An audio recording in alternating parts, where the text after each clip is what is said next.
oração, vem o teu coração na presença de Deus derramar.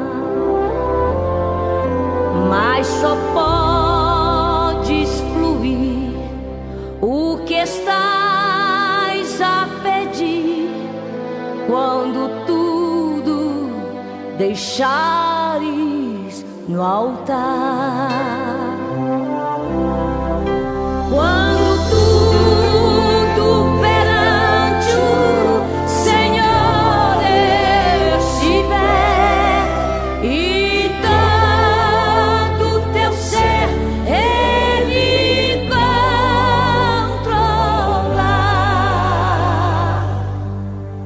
só então hás de ver que o Senhor tem poder quando tudo deixares no altar.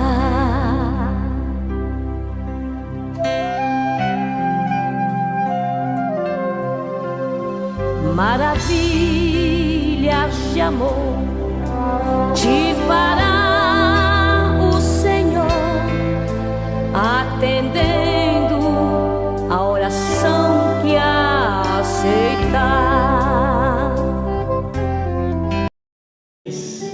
Convida-se a louvar a Deus por amor da sua graça. Alguns versículos apenas, e ele inicia dessa forma: bendize a minha alma ao Senhor, e tudo o que há em mim, bendiga o seu santo nome. Bendize a minha alma ao Senhor, e não te esqueças de nenhum de seus benefícios. É Ele que perdoa todas as tuas iniquidades, sara todas as tuas enfermidades, quem redime a tua vida da perdição e te coroa de benignidade e de misericórdia, quem enche a tua boca de bens, de sorte que a tua mocidade se renova como a águia. O Senhor faz justiça, juízo a todos os oprimidos. Fez notórios os seus caminhos a Moisés e os seus feitos aos filhos de Israel. Misericordioso e piedoso é o Senhor, longânimo e grande em benignidade. Amém? Amém. Graças a Deus. Vamos louvar ao Senhor.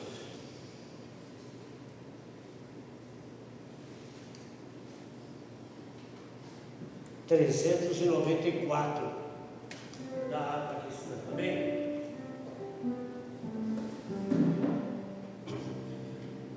Quem sua mão ao arado Jacó. 394 da harpa. Amém?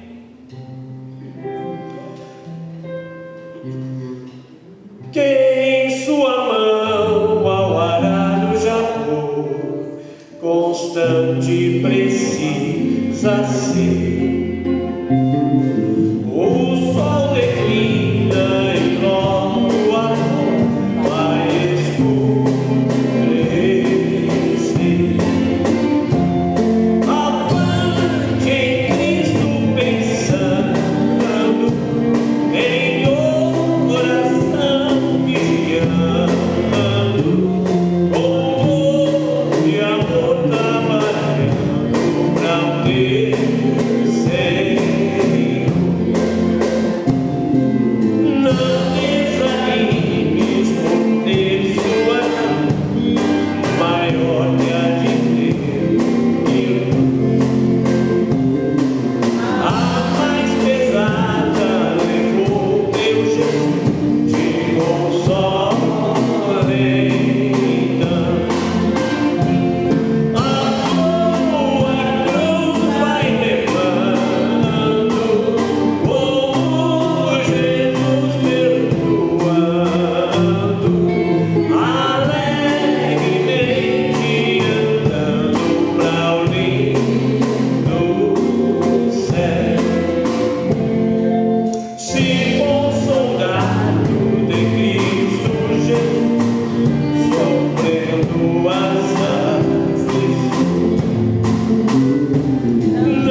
cantar um hino aqui, que lembra muito aquele passou da universidade, da Deus é Amor, né? O Davi Miranda cantava muito esse hino, eu gostaria de cantar essa noite aqui.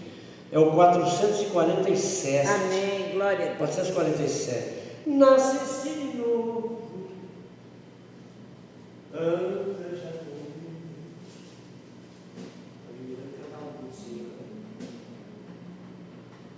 Amém? Amém.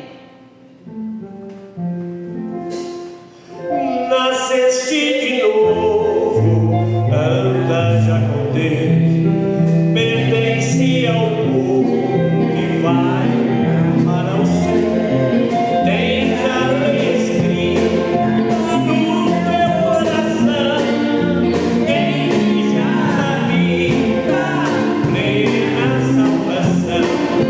Se o caminho é estreito, a porta é também. Tu está feito ou não, demores bem. No portal da vida, Cristo marcará. Ao final da linda lá no céu, tu estarás. Já desceste as águas, passaste o Jordão. Tens ainda mágoa no teu coração. Foste batizado como Jesus, segues ao seu lado para o seu debut. Se o caminho é estreito, a porta é também. Tu está feito ou não, temores vêm. No portal da vida, Cristo achará. Ao final da linda lá no céu, tu estarás. Já o teu tesouro recebeste já. Tem o teu tesouro escondido lá. Vida de vitória, vida com Deus. Marcha para a glória, anda para o céu. Se o caminho é estreito, a porta também. Tu está feito ou não, demores bem. No portal da vida, Cristo achará. Ao final da linda lá no céu, tu estarás. Ao fim brado eis que Cristo vem. Tens preparado pra dizer amém. Ao ver teu vestido claro é tua luz, canta com vertido, vem Senhor Jesus. Se o caminho é estreito, a porta é também. Tu está feito ou não, demores vêm. No portal da vida, Cristo achará. Ao final da linda lá no céu, tu estarás. Amém? Louvado seja Deus. Ainda vamos cantar mais um hino. Logo mais estaremos fazendo a participação do nosso pastor que vai dar a entrada, pastor Gênesis, e já se preparando para o estudo. Amém?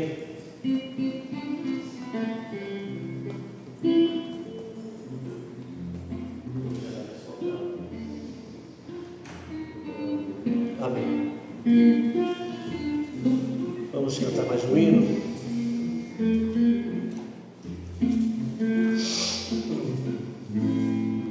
Agora vamos cantar o 509, amém?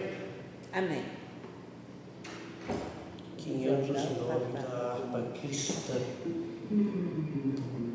Quando o Jordão passamos unidos,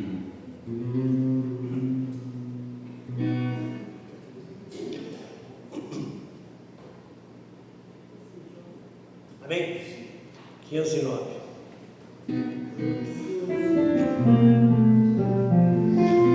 Quando o Jordão passarmos unidos e entrarmos no céu, veremos como areia da praia o menino, ó que gloriosa vista será, tantos como areia da praia, tantos como areia do mar, que todos seguirá, todos verá, sim, tantos como areia da praia.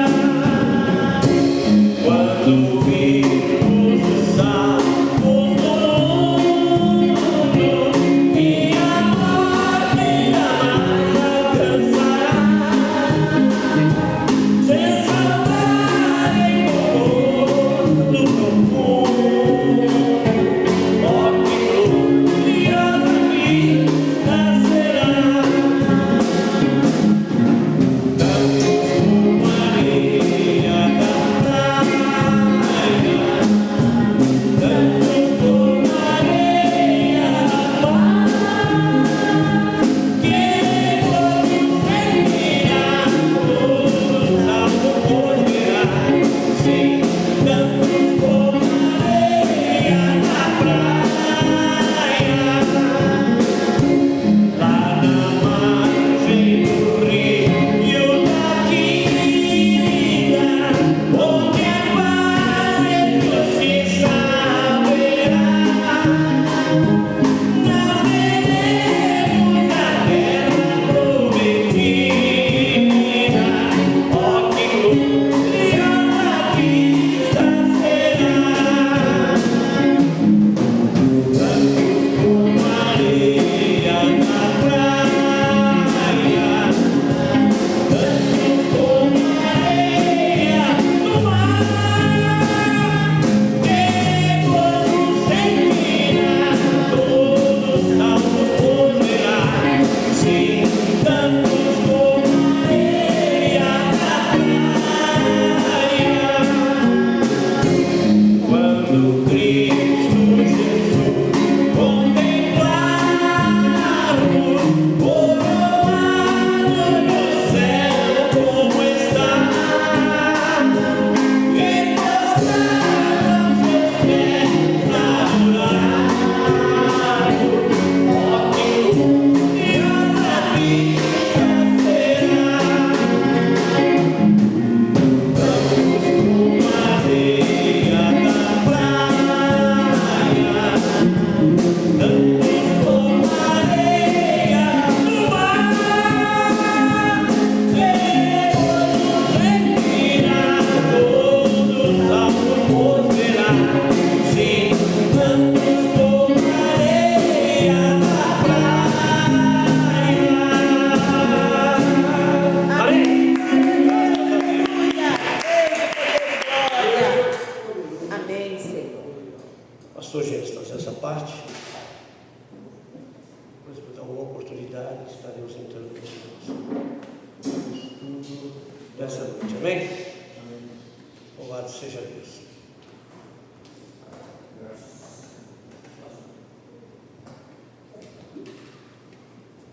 Pode ser, irmãos, Amém. estar na casa do Pai, sobretudo num culto de ensino, não é? Quero ler com vocês 2 Samuel, capítulo 22, do verso 31 ao 33. Eu leio: O caminho de Deus é perfeito e a palavra do Senhor refinada, e é o escudo de todos os que nele confiam. Porque quem é Deus senão o Senhor? E quem é rochedo senão o nosso Deus? Deus é a minha fortaleza e a minha força, e Ele perfeitamente desembaraça o meu caminho. Essa palavra de Davi. Davi foi um homem que teve uma experiência com Deus tremenda, né? A vida dele começou como jovem cuidando de ovelhas. E ali, cuidando das ovelhas, ele conheceu o Deus Todo-Poderoso. Quando a gente conhece o Deus Todo-Poderoso e se afilia com Ele, né? É uma coisa muito maravilhosa. Eu posso dizer que desde 1962 encontrei esse amigo, não é? E tem sido meu companheiro das horas boas, das horas ruins, mas nunca me deixou sozinho. E Davi tinha essa experiência, ali desprezado pela família, considerado nada, mas aos olhos de Deus ele era tudo. Era um homem segundo o coração de Deus, não é? E aqui no início diz assim: cântico de Davi em ação de graças, não é? Por que ação de graças? Quando a gente vai fazer ação de graça, ou dar um culto de ação de graça, é para agradecer a Deus. E ele tinha muitas vitórias. Ele conheceu tanto esse Deus que ele não tinha medo de nada nem de ninguém. No dia que ele teve que enfrentar um leão, ele olhou para o leão e não olhou mais para o leão. Não vai roubar minha ovelha, não. Não é? Olhou o urso. Olha, o leão e o urso são dois animais ferozes. Quem já recebeu um abraço de um urso aí? Não, ninguém aqui recebeu, não é? Imagina um abraço do seu amigo urso, né? Aquele que dá aquele abraço que te destrói, amigo urso. Mas ele não tinha medo. Tem um dia que um gigante fazia um exército todo se esconder. Ele olhou para aquele gigante, olhou para aquela multidão e só fez uma coisa: quem é esse circunciso filisteu para desafiar o exército do Deus vivo? O exército estava todo lá escondido, amedrontado. Por que ele não estava amedrontado? Ele conhecia o Deus dele, ele sabia quem era o seu Deus. Aí eu vou lembrar de Paulo, né? Se Deus é por nós, quem será contra nós? Pode até se levantar, mas para cair. Amém? Daí a necessidade, eu leio para encerrar: o caminho de Deus é perfeito, mas tem que estar no caminho de Deus, não é? O que Jesus disse? Eu sou o caminho, e a ninguém vem ao Pai senão por mim. Agora, e a palavra do Senhor refinada, a palavra, diz qual é a palavra? Este livro, 66 livros, contando as experiências daqueles que conheceram o Senhor, daqueles que tropeçaram, mas daqueles que sempre encontraram Deus de misericórdia para lhes ajudar a se levantar, não é? E é o escudo de todos os que nele confiam, não é? Confiar é uma coisa muito importante, que confiar é aquela certeza, aí entra a fé, não é? Porque fé é o firme fundamento das coisas que se espera e prova das coisas que se não vê. Mas e quando confia? Quando é que nós mostramos que confiamos em Deus? É nas grandes provas, como Jó, né? Perdeu tudo, olhou. O Senhor deu, o Senhor tomou. Bendito seja o nome do Senhor. Olha, louvar a Deus na angústia, na prova, no desespero. Eu tenho chamado ultimamente da oração do desespero. De vez em quando eu faço ela. E aquela oração que você vê assim: meu Deus, eu não tenho como resolver isso, da onde? Aí você faz aquela oração de desespero, aquela oração de que precisa de ter esperança, não é? Alguém diz assim: esperança é a última que morre. Alguém diz: a minha morreu e ressuscitou. Aleluia, não é? Que é Jesus, não é isso? Os que confiam, porque quem é Deus senão o Senhor? E quando diz que Ele é Senhor, irmãos, pense bem, Ele é Senhor de tudo. Ele é Senhor do céu, Senhor na terra, Senhor no inferno. Aonde houver alguma coisa, Ele é Senhor, Ele manda. Mas acontece, não acontece nada. Anda no caminho, confia nele, faz a vontade dele e deixa Ele lutar a tua luta. Deixa Ele te dar a vitória quando você não vê de onde ela vem. mas Ele está ali para te dar, não é? Senhor, e quem é rochedo senão nosso Deus? Eita, sou, não é? E o 33, Deus é a minha fortaleza e a minha força, e Ele perfeitamente desembaraça o meu caminho. Está difícil? Está embaraçado? Ele vai desembaraçar. Glória. Deus abençoe, meus irmãos. Vai ser E ainda que a irmã Abigail, o que está ouvindo, irmã? Amém? Glória a Deus. E logo após esse hino estaremos orando para entrarmos no estudo, amém? Amém.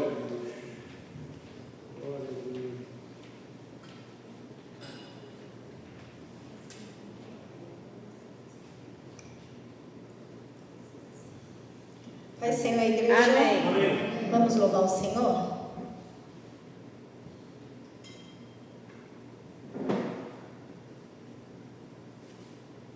Aleluia, Jesus. Glória a Deus.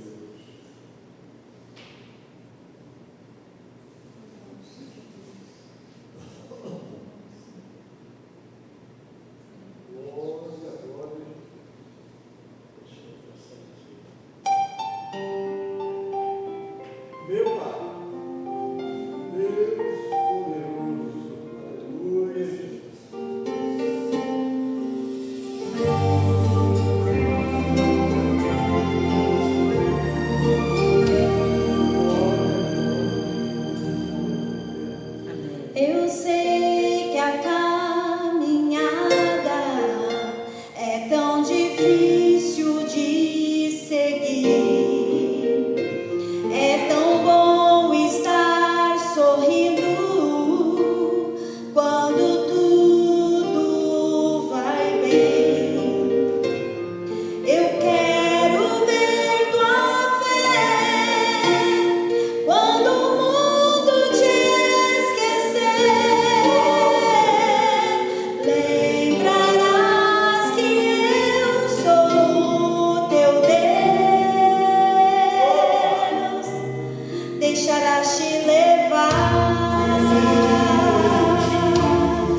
Senhor, meu Deus, meu Pai. Aleluia, Jesus. Muito obrigado, Senhor, por nos dar essa oportunidade de mais uma vez estar aqui, Pai, diante da tua presença, aqui no seu tempo. Sim, meu Pai.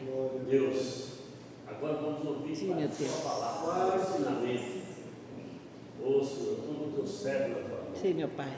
Faça um instrumento dele, Pai. Sim, Jesus. Para que traga para nós, oh Deus amado, o ensinamento perfeito. Meu Pai. Sim, meu Pai. Vem para tudo todo.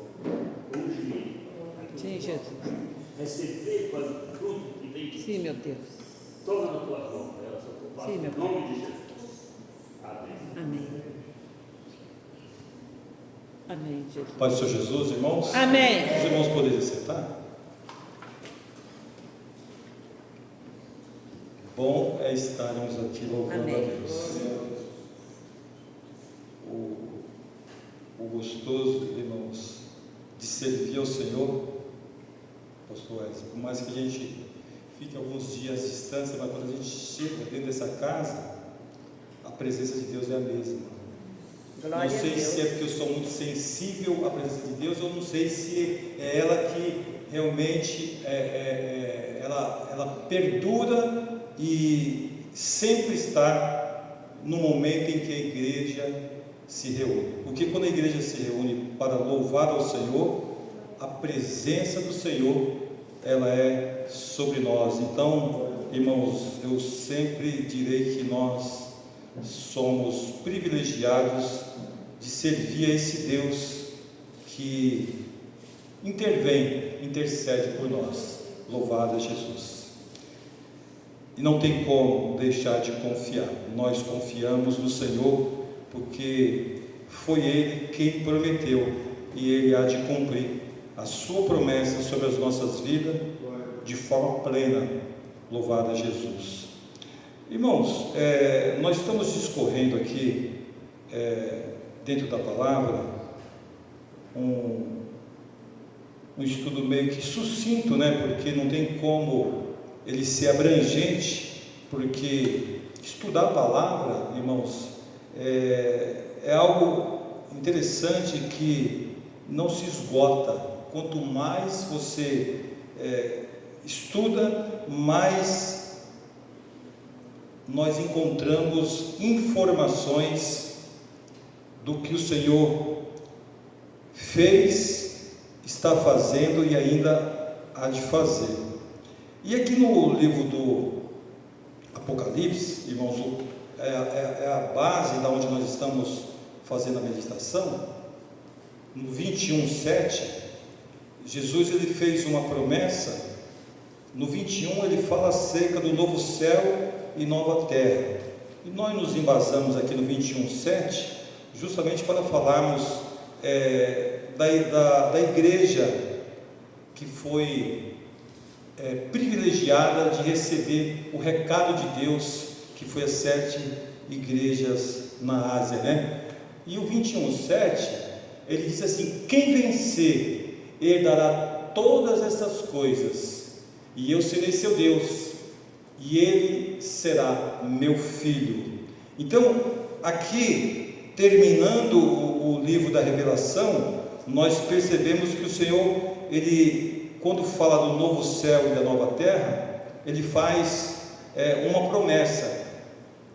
E uma coisa que nós temos que guardar, irmãos, dentro desse pequeno estudo que nós estamos fazendo, e é o que a Bíblia fala, a promessa do Senhor é para aquele que vencer.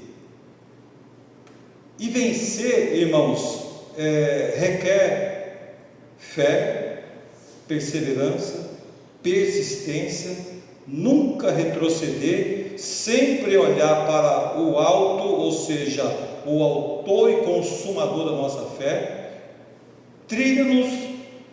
Trilha-nos ao caminho da vitória, que é ao que vencer. E nós aqui já discorremos sobre 2 igrejas, que aí nós vamos trabalhar de uma forma sucinta as 7 igrejas que o Senhor destinou um recado aos pastores, aos líderes ali, que são 7 igrejas da Ásia. A primeira nós já falamos, a igreja de Éfeso, né? Na última feita aqui falamos da igreja de Esmirna, e agora nós vamos falar da igreja de Pérgamo, que essas 7 igrejas, no final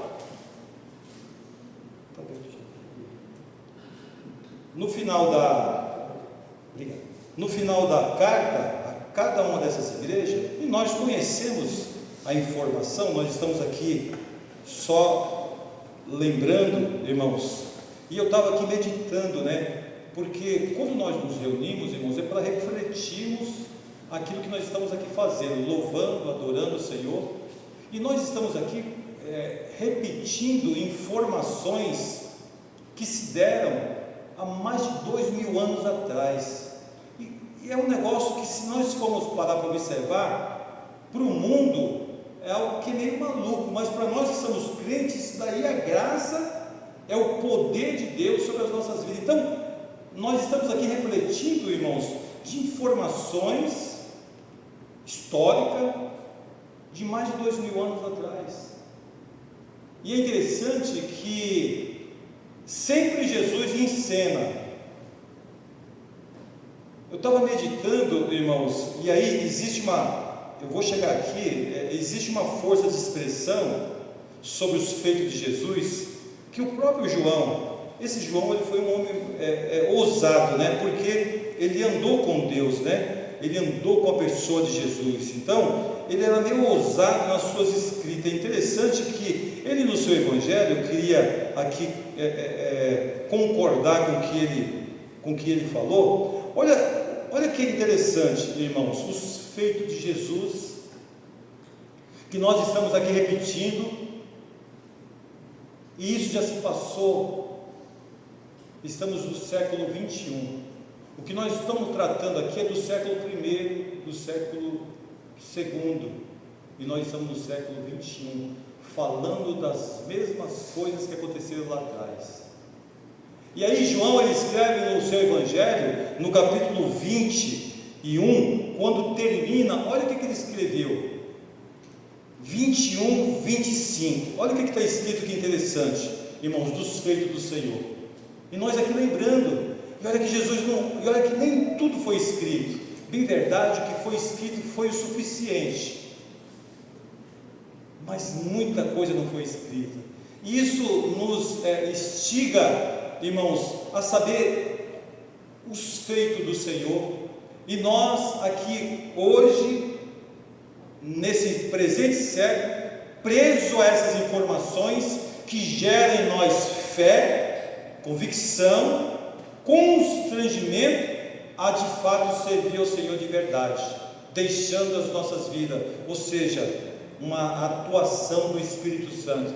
Olha o que eles dizem, há porém ainda muitas outras coisas que Jesus fez, e se cada uma das quais fosse escrita, cuido que nem ainda o mundo todo poderia conter os livros que se escrevessem. Uma força de expressão, ou seja, ele querendo dizer que não tinha lugar para caber tanto livro dos feitos do Senhor. Claro, muitas coisas que Jesus fez que não chegou ao nosso alcance por revelação escrita, e que ainda hoje Ele está fazendo, irmãos. Quando nós nos deparamos a entender qual é a vontade de Deus sobre a vida do ser humano, e quando esse ser humano se rende ao Senhor, irmãos, o Senhor revela a sua vontade de forma a qual Ele traz a criatura para si mesmo, porque Ele é o formador.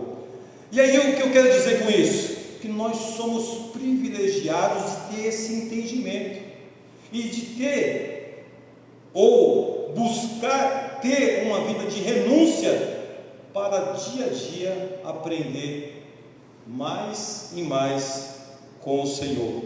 E quanto mais nós aprendemos com o Senhor, quanto mais perto estamos do Senhor, irmãos, mais nós estamos prontos para aquele grande e glorioso dia que Ele há de se revelar para nós.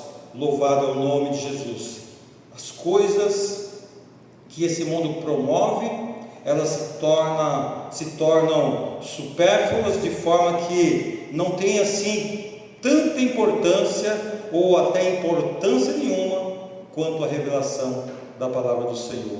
Então, o que eu quero aqui expressar, irmãos, que Jesus é bom. Que bom é servir ao nosso Deus, dele ter aberto os nossos olhos, para nós estarmos aqui, num trabalho tão simples, mas voltado para a sua palavra. Palavra essa que, como eu disse de início, ela tem os seus acontecimentos, pelo menos na pessoa física de Jesus, há mais de 2000 anos atrás, e nós tratamos dela de uma forma que Ele, como se estivesse aqui presente, alegrando o nosso coração e falando assim: é isso mesmo, continua, ser firme, constante, abundante. O Senhor nos incentivando a sua igreja. Louvado é o nome do Senhor por isso. Sendo assim, irmãos, observando a terceira igreja, e é curioso nós fazermos aqui uma pequena observação, porque aqui nós estamos buscando o contexto histórico do que aconteceu naquela época, irmãos, ao qual o Senhor tinha um zelo pela sua igreja. É curioso que, se pararmos para observar, a igreja ela já estava consolidada, Jesus já tinha ascendido à eternidade, mas Ele estava focando a sua igreja aqui ainda. Então, quando Jesus ele vem e chama João, na revelação da sua palavra a João, ali como nós conhecemos o contexto histórico, na ilha de Patmos, e revela o livro da revelação, que é Apocalipse, e aí traz essas cartas para serem entregues aos 7 líderes que estavam ali nas 7 igrejas da Ásia. Irmãos, o que nós percebemos é que existia ainda uma preocupação de Jesus com a sua igreja, o zelo de Jesus para com a sua igreja. E aí, a igreja de Éfeso, ela não menciona, só para nós fazermos uma pequena observação aqui, ela não menciona o pastor, mas historicamente diz que o pastor da igreja, a primeira igreja que chegou a primeira carta, que é de Éfeso, fundador foi o apóstolo Paulo. Timóteo possivelmente foi um dos pastores daquela igreja. O próprio apóstolo João também naquela igreja trabalhou, e outros passaram naquela igreja. Quando eu chego na igreja de Esmirna, aí nós conhecemos a igreja de Esmirna, fala de Policarpo, que nós já ouvimos muito aqui, né? Policarpo de Esmirna, que foi o pastor daquela igreja, e ele é citado no contexto histórico. E quando nós chegamos na igreja de Pérgamo, aí tem lá o bispo da igreja de Pérgamo também, o pastor que é endereçado a ele, que é Antipas. E aí me faz lembrar, eu estava vendo aqui o pastor falando de Jó, me faz lembrar que o Senhor mencionou o nome de Jó naquele momento em que ele estava naquela tribulação, e aí o Senhor menciona o nome de Jó: viste meu servo? Então nós não sabemos qual é o mistério, né, do inimigo chegar ali próximo a Deus e haver aquele diálogo, mas o foco é: viste meu servo Jó? Ou seja, Deus fazendo referência a um servo seu que estava em evidência aqui nesse mundo, e um homem cujo o mundo inteiro, e até hoje, é mencionado o seu nome por conta da sua fé. Então, o que eu quero observar? O próprio Deus mencionou o nome de Jó. E aí, quando nós chegamos aqui na igreja de Pérgamo, o próprio Deus ele menciona o nome de Antipas.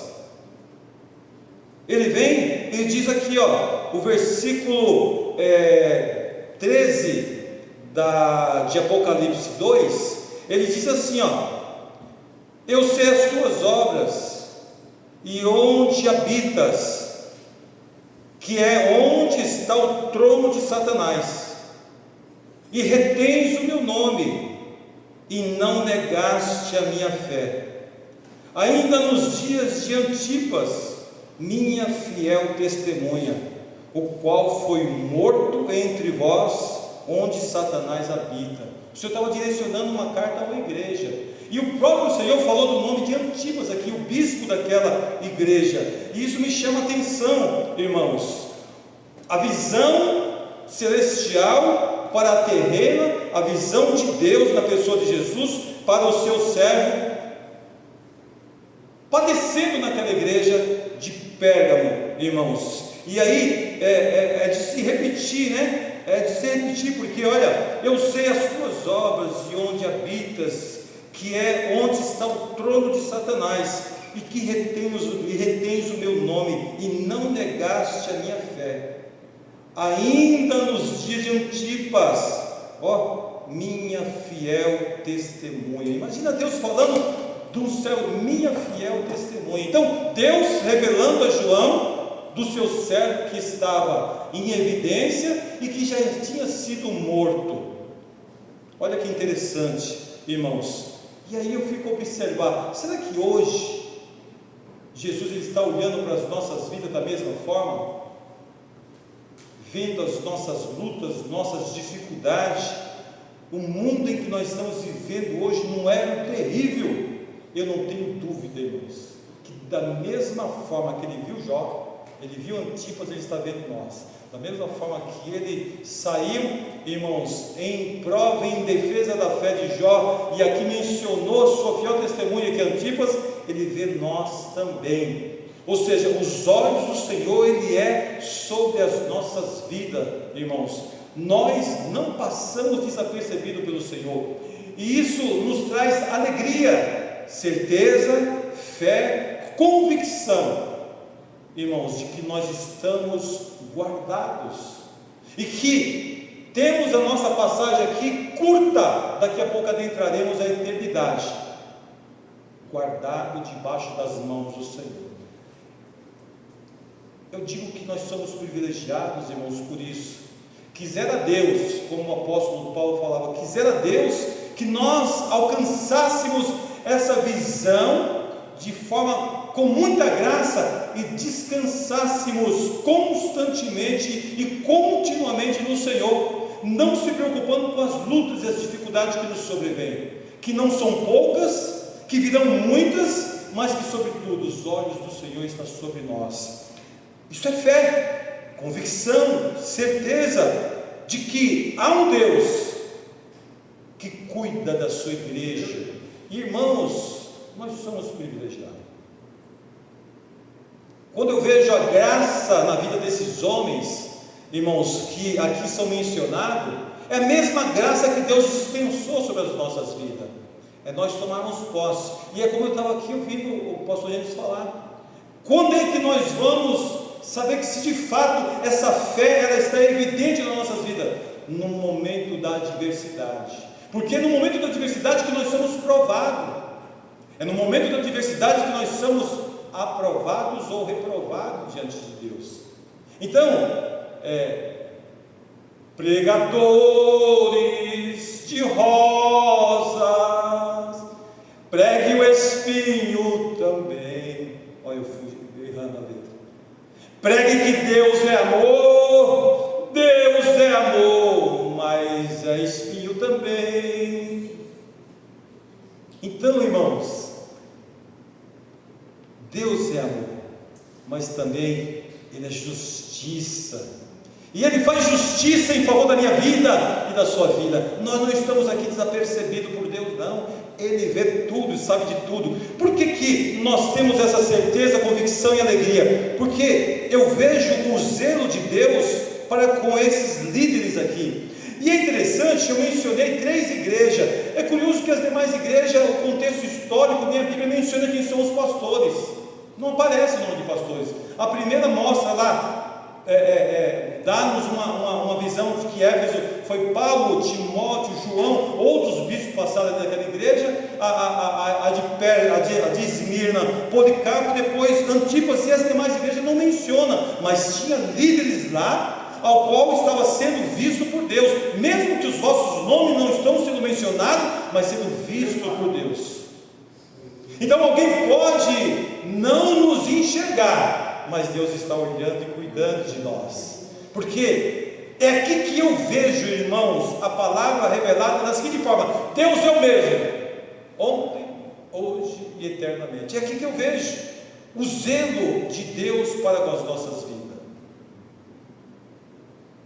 E eu vou ser repetitivo, que nós somos privilegiados de alcançar essa visão, de alcançar essa fé. Mas vamos lá, o foco, irmãos, o Senhor lhe faz menção a essas 7 igrejas, ao vencedor, porque ele começa a mostrar as dificuldades dessas igrejas, o que está acontecendo, mas o que eu queria realmente mostrar aos irmãos, e eu não vou conseguir discorrer tudo aqui, porque eu sou assim mesmo, eu acabo não me atendo somente àquilo que a gente aqui escreve um pouco, mas a revelação da palavra, porque a palavra de Deus foi revelada a nós, ela está em nosso coração. Então, Jesus ele faz uma exortação a cada uma dessas igrejas, mas o que chama atenção é sempre o final da carta. Então, o final da carta aqui da igreja de Pérgamo está escrito o seguinte, no versículo 17 do capítulo 2 de Apocalipse: quem tem ouvido, ouça o que o Espírito diz às igrejas. Ao que vencer. Então não é a todos, não é a igreja no total, ele deixa bem claro, ele põe ali uma parada, uma vírgula.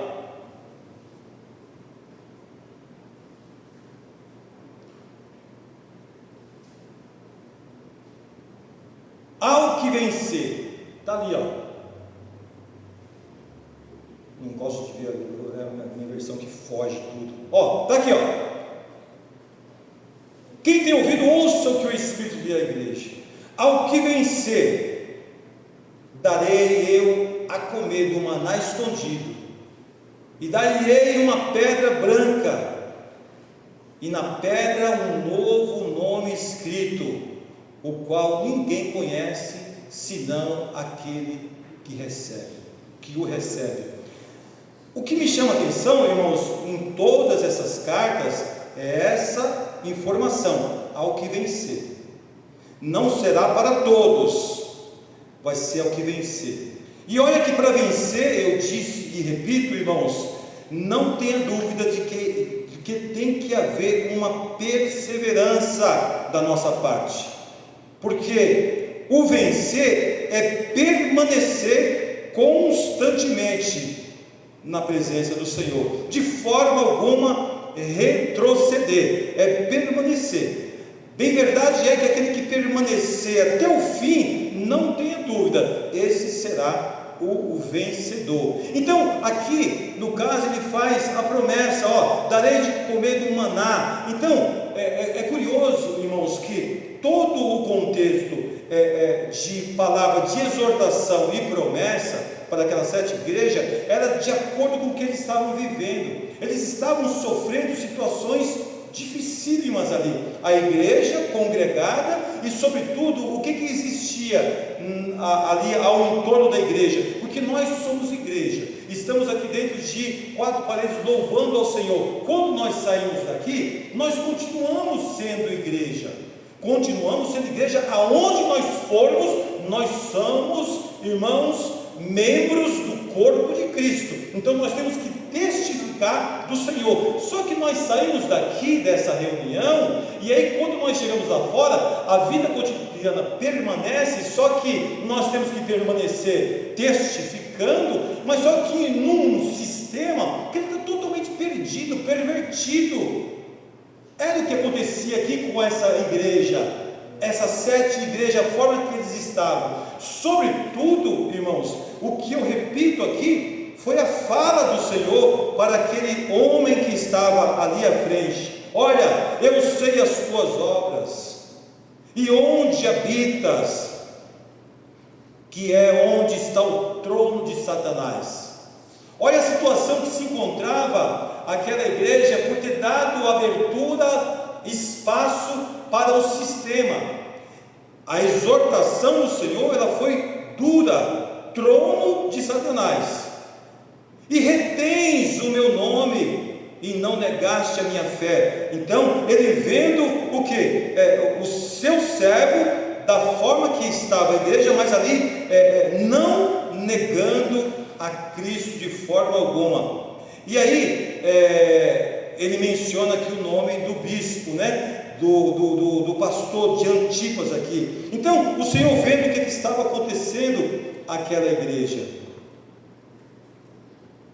e eu repito, a preocupação do Senhor para com a sua igreja, porque a igreja do Senhor, irmãos, ela não foi somente as 7 igrejas da Ásia. A igreja do Senhor, ela é cada um de nós ligado a Cristo. Somos membros do corpo de Cristo. Então quem é que nos dá essa visão e essa fé? O cabeça, que é Cristo, irmãos. Então o cabeça, que é Cristo, estará sempre preocupado com a membresia, ou seja, com os membros do seu corpo. E aí é onde que eu digo que nós temos que ter aquela preocupação de testificar do nome de Jesus. E aí, irmãos, observando a esta igreja, o que aconteceu com ela, eu queria dividir com os irmãos aqui alguns escritos, irmãos, porque aquela igreja, ela passava por uma situação dificílima, e o que me chamou a atenção, e vai me chamar a atenção até os últimos dias, foi a preocupação do Senhor e de intervir em favor daquela igreja, tanto mostrando os seus erros, como mostrando as suas virtudes, e fazendo a ela promessa. Louvado Jesus. A igreja em Pérgamo, irmãos, a igreja de Pérgamo foi exortada severamente por Jesus, porque aceitou o pecado dentro da igreja e se conformou com as coisas do mundo, do sistema. Então ela foi exortada. Se nós pegarmos o texto que acabamos de ler, ela foi exortada. Essa cidade era um lugar de imoralidade. Olha, irmãos, se nós observarmos, não vai fugir muito do que nós estamos vivendo nos dias de hoje, mais que qualquer outra cidade. Então o Senhor mandou dizer à igreja dessa cidade: eu sei onde habitas, que é onde está o trono de Satanás. Imagina, irmãos, a igreja numa cidade pervertida para fazer toda a diferença. E eu digo que, como Jesus disse aqui, minha fiel testemunha, ele fez o trabalho. Antipas fez o trabalho. Irmãos, que interessante, o homem de Deus. Aí nós poderíamos até observar quem? Ló e a sua família. Alguém pode falar mal de Ló, né? Porque teve um olho maior do que é do seu tio e quis ir para o lado das terras verdejantes. E lá ele teve só dor de cabeça. Mas ele chegou lá e permaneceu fiel. Permaneceu, irmãos. Olha que interessante. Ao ponto de ele, suas filhas, sua esposa, os seus genros, todos estarem ali sendo doutrinados na fé que eles tinham naquela época. E aí o que acontece? Até o seu genro, não tenha dúvida. E aí o que acontece, irmãos? Deus estava vendo. Quando viu, aí o que acontece? Você viu o que? A destruição, porque subiu até os céus, a podridão de Sodoma e Gomorra. Eu às vezes, quando respondo alguns comentários que eu vejo na internet, eu costumo dizer, e eu vou lá de enxerido algumas coisas que eu vejo de matéria, eu falo assim, ou seja, Sodoma e Gomorra teria vergonha da situação que acontece de coisas aqui hoje, teria vergonha. Então, para ver ao estado que se encontra o sistema que nós vivemos hoje. Mas o Senhor viu como é que estava Sodoma e Gomorra e falou assim: não, calma aí. Aí houve aquela conversa, né? Os 3 anjos, o próprio Deus conversando com Abraão, e aí vai os anjos diante para Sodoma e Gomorra, e quando chega lá, foi com uma missão de tirar quem? Ló e sua família. Eu passo a observar, irmãos, a preocupação de Deus para com os seus. E aí houve aquela conversa de Abraão com o anjo que era o próprio Deus. E se tiver 50? E foi baixando, e chegou 10 e ele parou. O Senhor não destruiria aquela cidade.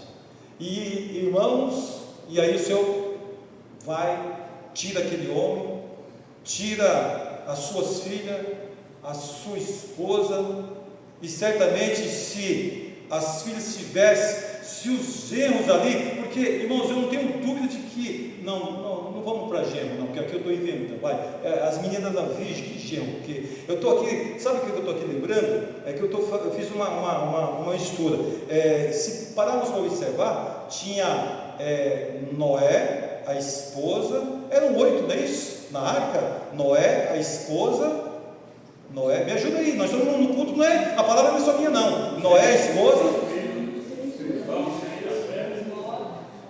Então lá tinha os genros sim, lá sim, eram 8, né? E foi salvo os 8, né? Eu estava fazendo uma pequena confusão, as meninas da virgem. Possivelmente devia ter alguma paquerinha, mas não eram virgem, está ali, foi até oferecida, né? E aí, pelo próprio Ló, que com a preocupação de quem ele recebeu de visita, não toque neles, está aqui as minhas meninas, são virgens, vocês podem, mas a depravação naquela cidade era tão grande, ao ponto de eles negarem e quererem perverter os anjos que ali chegaram. Então, o que eu estou focando, irmãos? A preocupação de Deus. Aí ele vai lá, tira Ló, sua esposa, suas filhas daquela cidade e depois destrói. Não vai ser diferente para os nossos dias, irmãos, da forma que se encontra.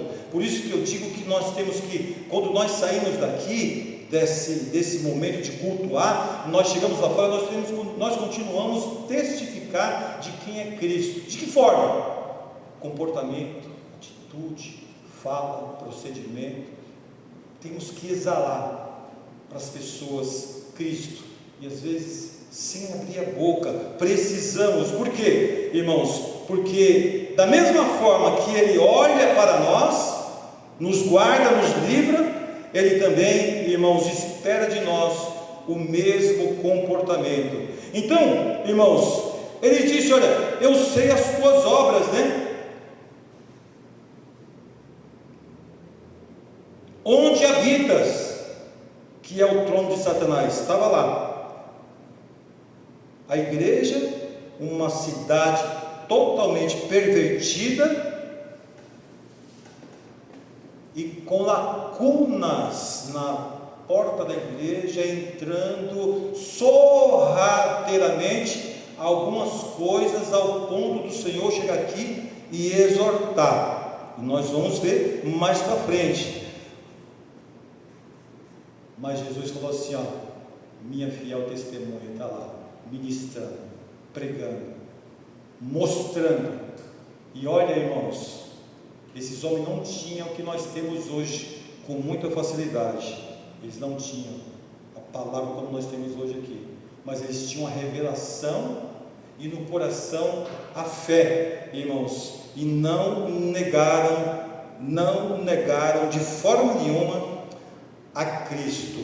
Então, o nome Pérgamo significa cidadela, estava localizado no cume de uma montanha, onde hoje é a cidade de Bérgama, na Turquia. É interessante que, se vocês tiverem curiosidade, vai buscar hoje como que é a Turquia, que a sua maioria cristã.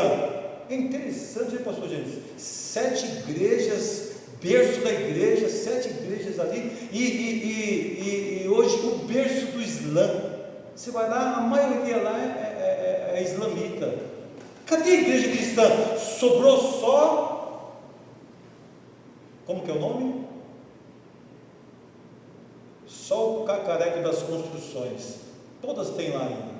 Ou seja, era para ser predominante a igreja cristã lá. Não aconteceu isso. Então, irmãos, tá lá, pega a Turquia. Nós vamos ver o tamanho daquela cidade, daquele país ali, Turquia, e aí como que se encontra nos dias de hoje.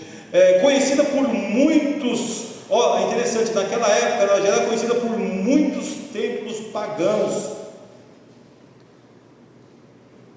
Existia um paganismo gigante naquela igreja, naquela cidade, e a igreja ali, centrada ali no meio, irmãos. E aí, como eu disse, nós estamos aqui só relembrando, Pérgamo, ela vem de quê? De pergaminho, né? Ou seja, era uma das cidades que tinha, segundo a história, se não a primeira, a segunda maior biblioteca do mundo atual, daquela época, com mais de 200.000 livros, ou seja, uma cidade que eles tinham conhecimento, ou seja, predominante ali, não tenha dúvida que os gregos ali, eles tinham um predomínio ali nas escritas, né? Então, por isso que a cidade foi conhecida como Pérgamo, né? Então, ali havia quem?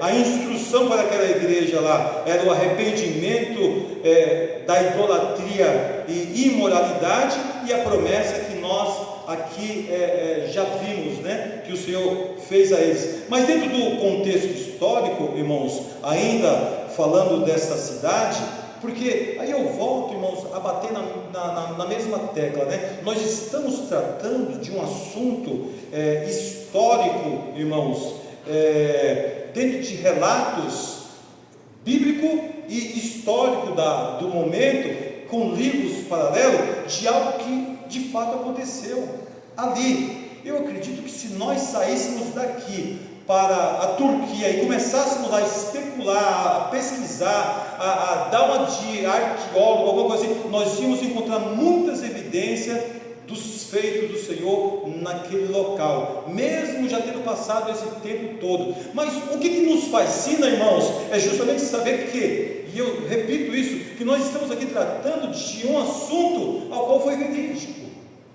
a qual teve um Deus preocupado com o seu povo no meio de um local totalmente perdido, e que ainda hoje, irmãos, olha por nós aqui. Como não acreditar no poder de Deus?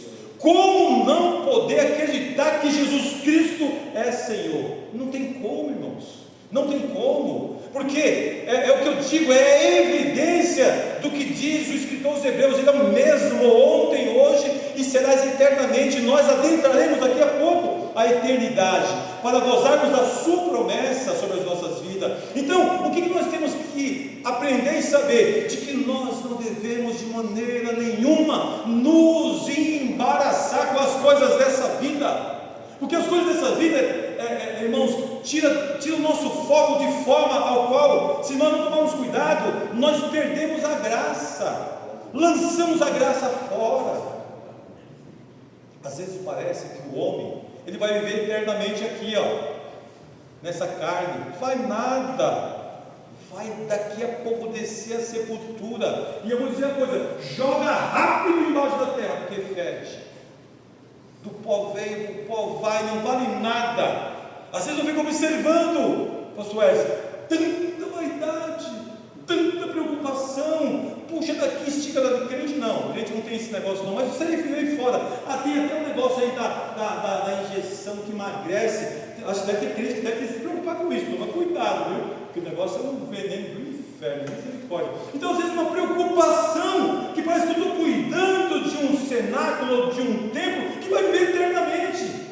Não tenha dúvida, irmãos. Eu digo uma coisa: nós temos que cuidar. Pense em alguém chato para cuidar da saúde. Sou eu. Todo ano, uma bateria de exame. Alguém já me fala para mim assim: mas você não tem nada. É claro, quando eu estiver fazendo um check-up, eu vou saber que eu não tenho nada. Mas se eu parar, daqui a pouco eu penso aqui: não, se você tivesse vindo pelo menos um ano atrás, você não estava fazendo o que está.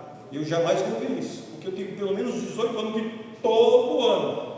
Então, eu quero dizer que eu cuido desse corpo, sim, não tenho dúvida, e nós temos que cuidar, porque ele é o templo do Espírito Santo. Mas existe uma vaidade exacerbada aí fora, vendendo produtos e as coisas, de forma que parece que as pessoas vão viver aqui eternamente. Não, vai morrer. E o desgraçado, que eu aprendi com o pastor, que o desgraçado é aquele que é desprovido da graça, vai morrer com toda a sua vaidade e vai para o inferno ainda.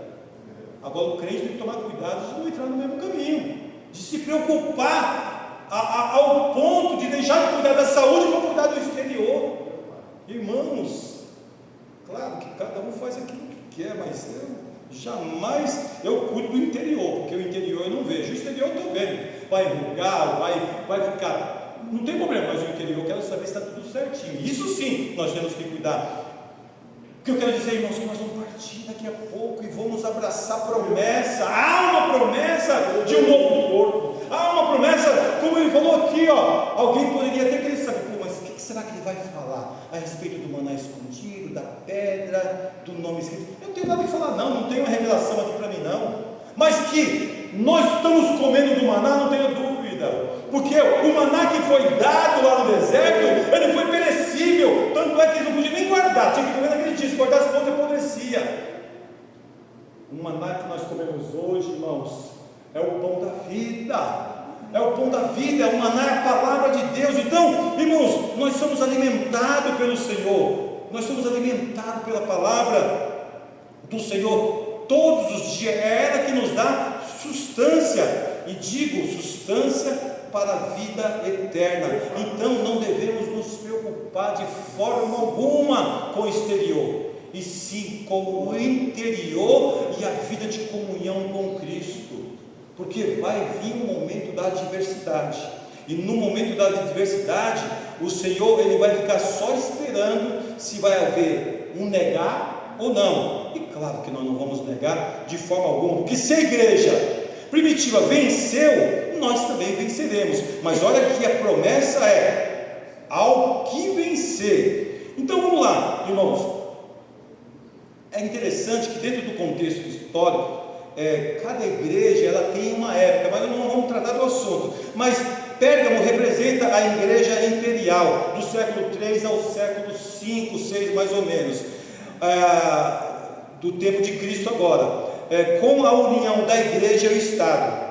O terceiro período do cristianismo, quando o Império Romano estabelece o papado para liderar a igreja. Se nós pegarmos a igreja do século 3 para cá, ela perdeu a visão. Ou seja, Constantino, ele vem, insere o Estado dentro da igreja, e aí, irmãos, aquela graça, aquele poder do Pentecoste, ele é ofuscado ao ponto que parece que sai de cena. A igreja. Do século 3, a igreja parece que sai de cena e só volta à tona quando levantam os reformadores, Wesley, me ajuda? Wesley, ninguém me ajuda.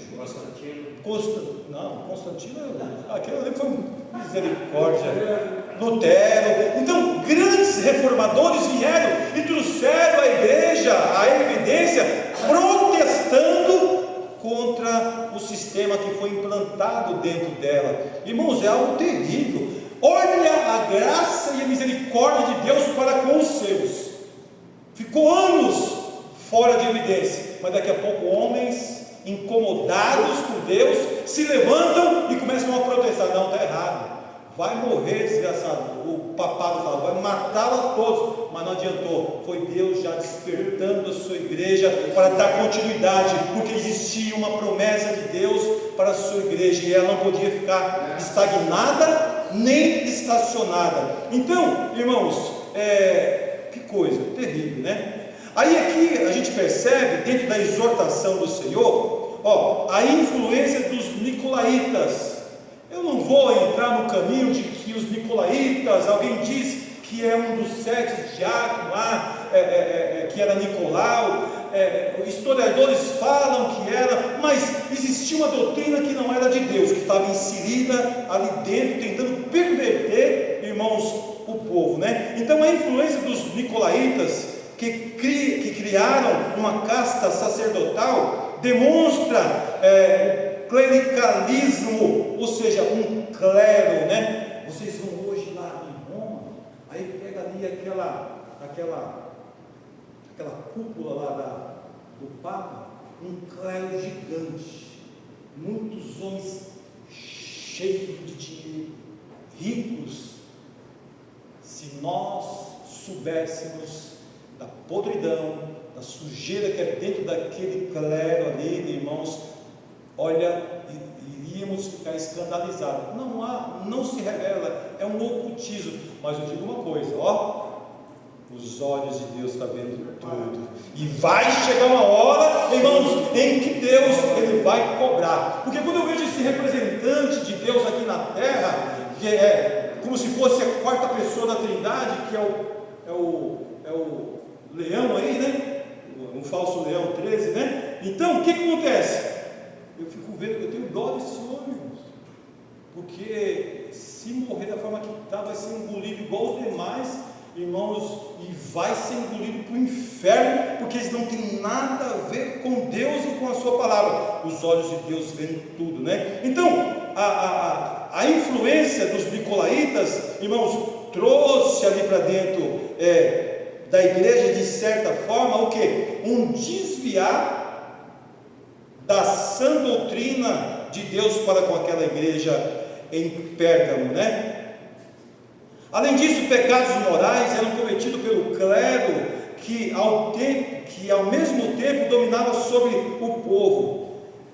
E ali, irmãos, na Idade Média, a igreja esteve unida ao Estado, como nós falamos aqui de Constantino, que foi a sua obra, junto com Roma e os seus interesses. Nesse período foi onde entrou, irmãos, as falsas doutrinas que invadiram o cristianismo, com veneração aos santos, relíquias, purgatório, a divinização de Maria e outros que ali foi introduzido dentro da igreja, e a igreja perde o foco que é Cristo. Irmãos, é triste quando a pessoa perde o foco que é Cristo. Eu tenho uma conhecida que diz que teve uma experiência com Deus, foi para a igreja, se batizou, serviu a Deus, teve uma decepção. Hoje ela serve a Maria, ela está na igreja católica. Eu falei, você nunca teve uma experiência com Deus, filha. Você nunca teve experiência com Deus. Se você tivesse, não tenha dúvida, você não estaria. Ela colocou lá na sala dela escrito assim: rogai por nós. Coitada, Maria é uma abençoada, né? A Maria, a mãe de Jesus, é uma abençoada, está dando glória no paraíso lá, né? Mas essa que criaram aqui não vale de nada. Rogai por nós. Imagina, irmãos, alguém rogar por nós se não for o próprio Cristo que intervém por nós. Mas aí a gente tem que entender, irmãos, que quando eu falo de privilégio é isso, quando eu falo de revelação é isso, não foi para todos. Então nós temos que abraçar essa revelação, irmãos, e não largar de forma alguma, porque virá ventos de doutrina para fazer com que nós percamos o foco, e o nosso foco, o nosso norte é Cristo.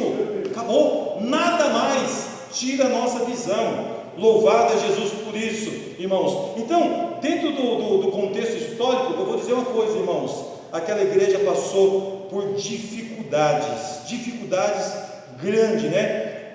Pérgamo era uma igreja licenciosa, liberal e permissiva, aceitando tudo dentro da igreja para agradar as pessoas. Pérgamo representava uma igreja que aceita a falsa doutrina e se desviou da palavra de Deus, bem como a doutrina dos apóstolos, porque existia uma doutrina dos apóstolos, que nós vamos ver lá em Atos dos Apóstolos. Existia a doutrina dos apóstolos, e essa doutrina ela foi para a igreja primitiva, entrou na igreja até o século 3, e ainda hoje, aquilo que eu disse, eu vou repetir aqui, né, irmãos, para vocês sempre lembrar. Quando alguém me pergunta, a pessoa fala que é católico, eu já falei isso, deixa eu repetir de novo, me permita.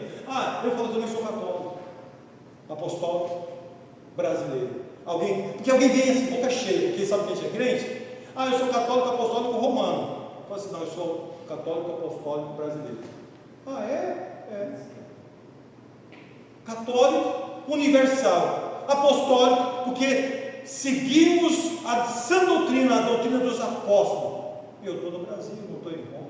Aí eu abro uma brecha, eu acabo pregando a palavra, né? E é bem isso, irmãos. Nós pregamos um evangelho universal. Esse evangelho que nós pregamos aqui, se nós formos lá para Conchichina, se nós formos lá para Bangladesh, é o mesmo. Ele é universal, não muda nada, e sempre Cristo como o centro de todas as coisas. Isso que é maravilhoso, porque no nome de Jesus há poder. Então, irmãos, a igreja ela perdeu essa visão da doutrina dos apóstolos, e aí, se parar para observar, entrou a apostasia naquela igreja.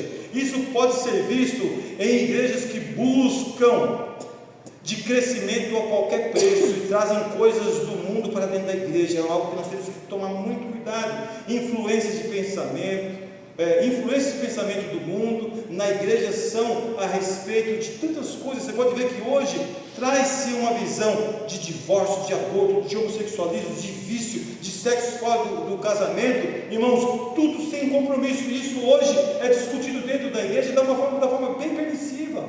Não é tranquilidade, não. E aí ignora-se os preceitos de Deus e é observado isso de uma forma tranquila e sorrateiramente dentro da igreja é observada essas condutas, e os olhos de Deus estão vendo tudo.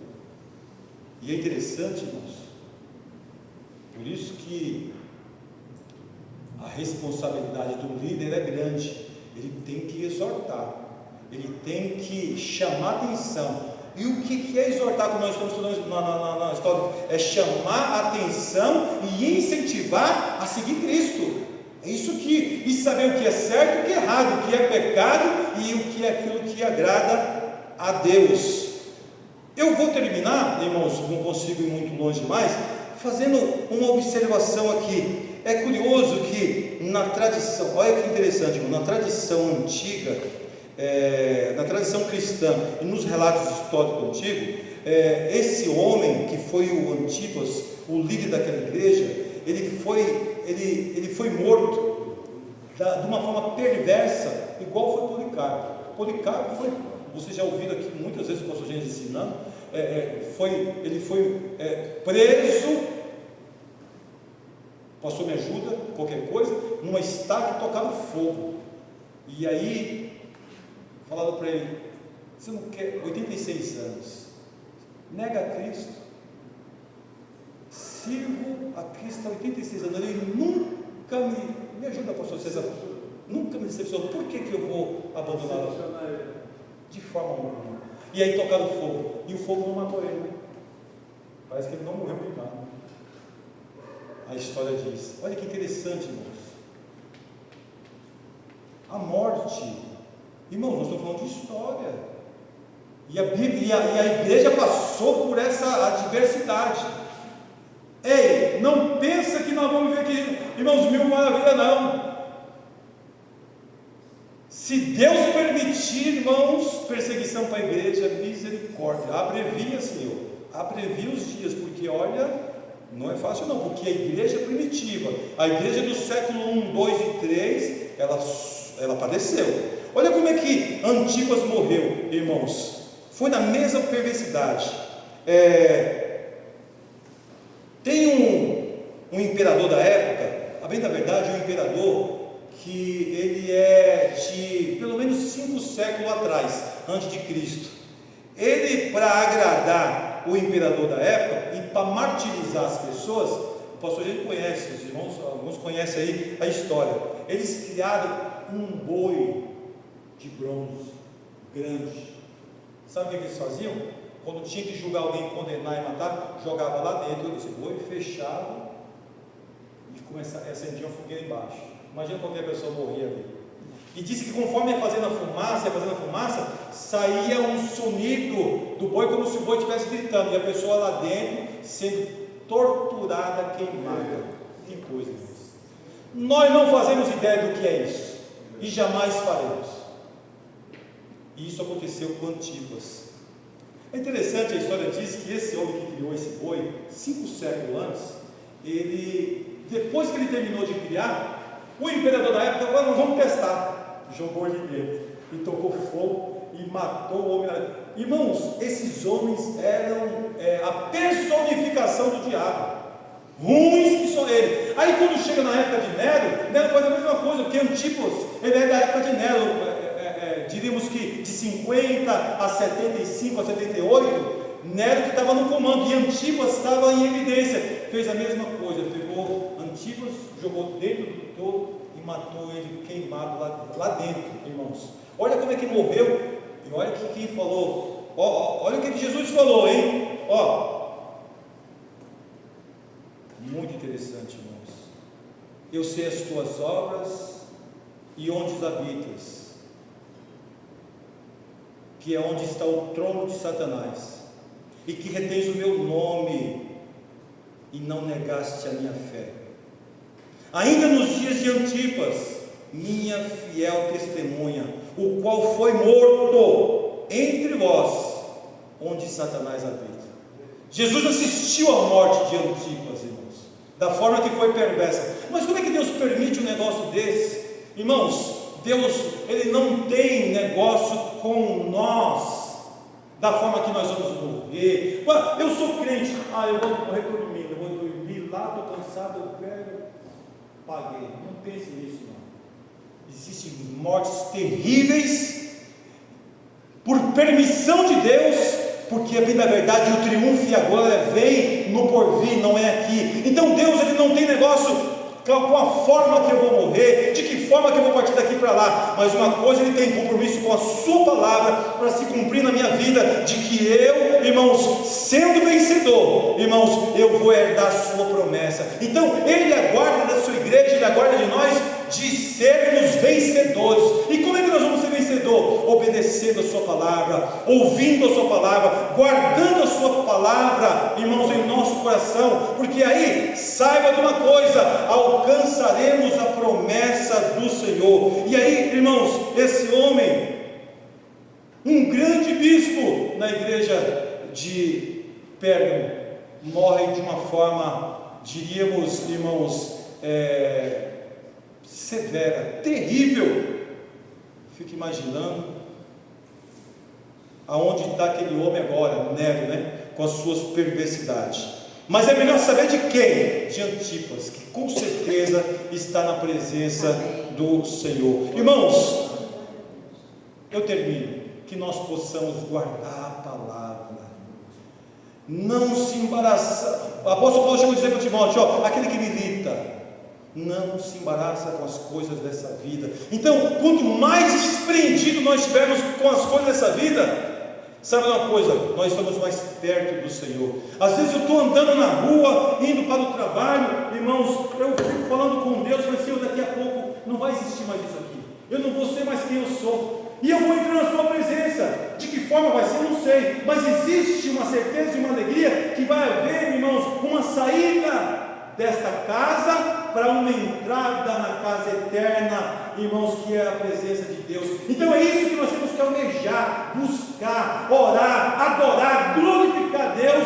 não se preocupando com as coisas que esse mundo está vivendo, tentando nos tirar a visão, e a nossa visão tem que ser Cristo, irmãos. Olha, se tem alguém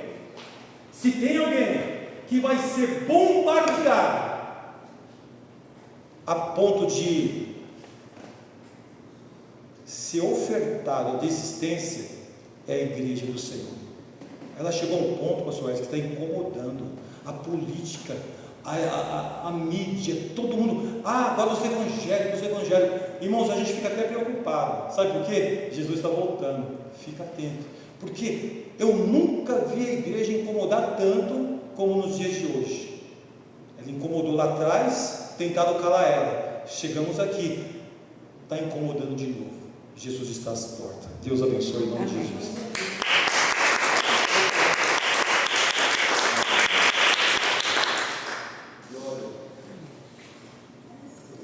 Amém, irmãos? Amém. Vamos ficar de pé. Deus abençoe o pastor Marcos.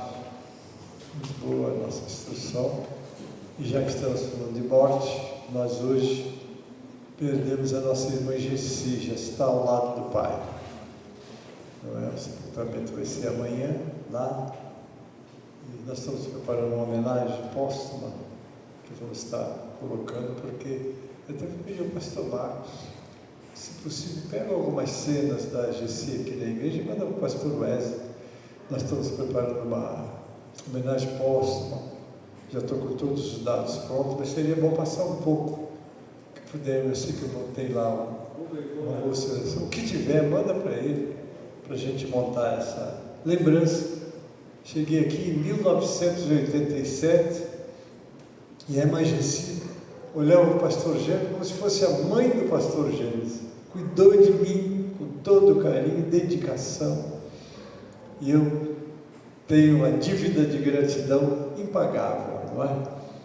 Então, nós não podemos estar presentes fisicamente, mas vamos estar presentes com alguma coisa que esteja lá, lembrando da nossa igreja, lembrando de todos nós, e também uma homenagem que nós queremos fazer. O pastor Hélio vai trabalhar aí, eu peço que ele nos ajude.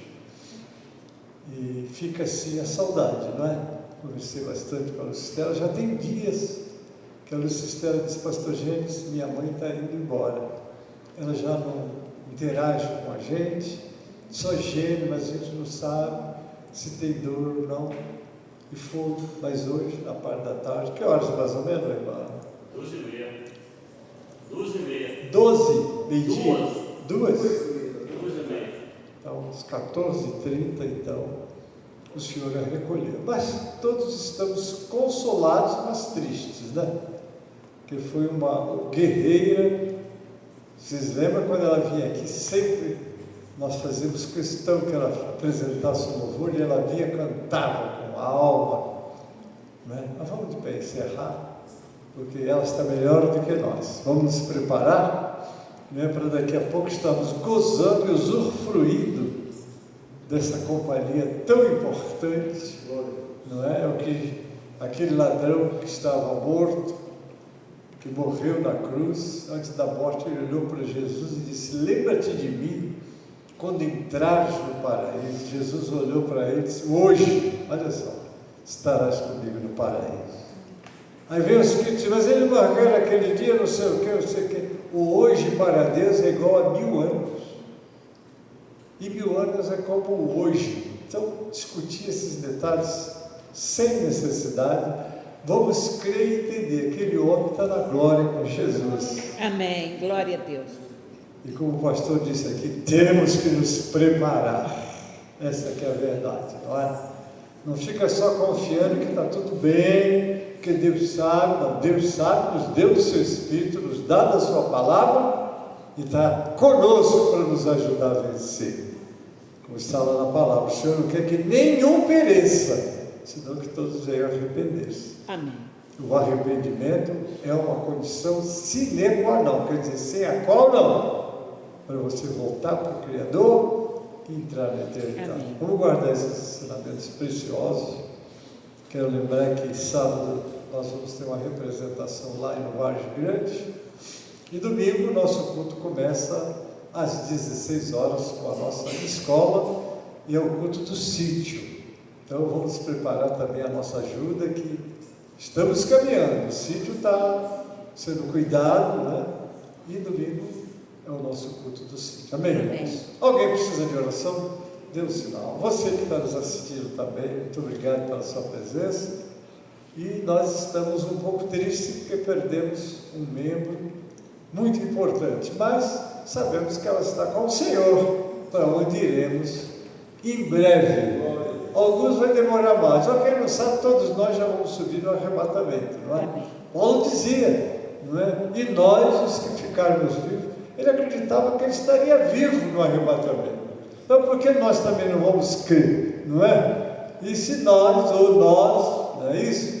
Nós vamos estar preparados e vigilantes. Amém? Amém.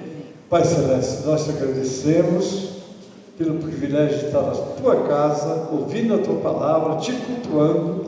Ó Pai, também aqueles que estão distantes, agora essas mãos erguidas, tenho pedido, Senhor, ainda temos pessoas como o pastor Leonardo, o pastor Expedito dos Ramos Neg, nós temos a tua serva Jacira e a tua serva Gesselita, que estão em tratamento. Abençoa essas vidas, Pai. Todos os outros que estão precisando da tua intervenção, Pai. Tu sabes o quanto precisamos de Ti, e sem o Senhor não conseguimos nada, mas tudo alcançamos pela Tua providência. atende esses pedidos, Pai, nós colocamos nas Tuas mãos e já Te agradecemos, em nome de Jesus. Amém.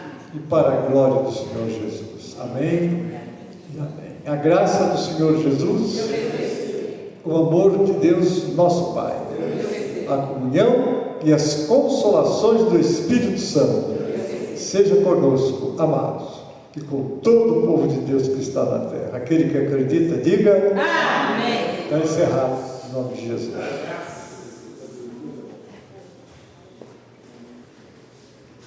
Cadê meu vida?